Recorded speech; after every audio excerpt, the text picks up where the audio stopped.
If we shadows have offended, think but this, and all is mended, that you have but slumbered here, while these visions did appear, and this week an idle theme, no more yielding, but a dream.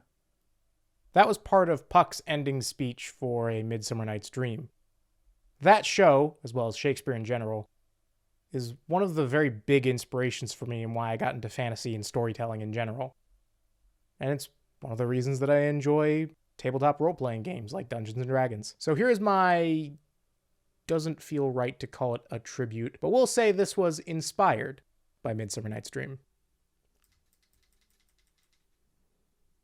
March of 2021 was the beginning of my big homebrew boom, and I began with Into the Bright Night. So whether under gleam of moon or shade of sun, there's something here for everyone. For once not beginning with a barbarian, the Bard College of Lullabies gives you sleep enjoyers a way to weaponize it. Honestly, this is such a no-duh class option that I'm surprised Wizards hasn't done it themselves yet. Highlights include your Renewing Rest feature, which gives you more out of short rests, and allows you to put willing creatures to sleep as an action. I always thought it'd be a cool idea if Druids could wild shape into monstrosities, but I ran into balance issues with monstrosities being a very broad class of creatures that have way too many varied and powerful abilities for just a Druid to have.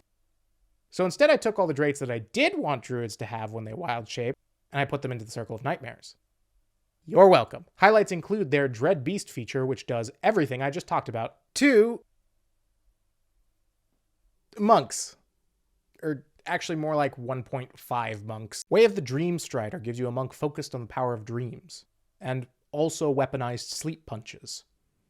Highlights include their Drowsy Fist feature, which is the aforementioned weaponized sleep punches. And the 0.5 is the Sun Soul Monk, which I redid because I didn't like the original that much. I changed this into this. The only thing that I actually changed that much is now instead of being able to cast Burning Hands, they have a fun little cloud that they can create. Highlights include there now being a cat in the art instead of a paladin. Rogues! We have a lot of dexterity classes in this one. The Dream Stealer Rogue does not weaponize sleep in the same way as these other subclasses do, but they do rob creatures of their dreams and aspirations and use them for themselves. Highlights include their Dream Ransom feature, which allows them to steal another creature's ability scores and boost their own. And the Light Seeker is your rogue on a quest, seeking after the light of whatever light they are seeking for. They're kind of like a moth subclass for the rogue. Highlights include your Light Glamour ability, which makes it easier for you to hide in areas of bright light. The Starry-Eyed Sorcerer draws their power from those itty-bitty lights up in the sky, turning that into itty-bitty lights that float around them, and also into turbo big spells. Highlights include their Capstone feature, which turns them into an avatar of the night sky. Did you ever cross your eyes when you were looking at homebrew subclasses that you created and confuse Hemomancy for Heliomancy? No?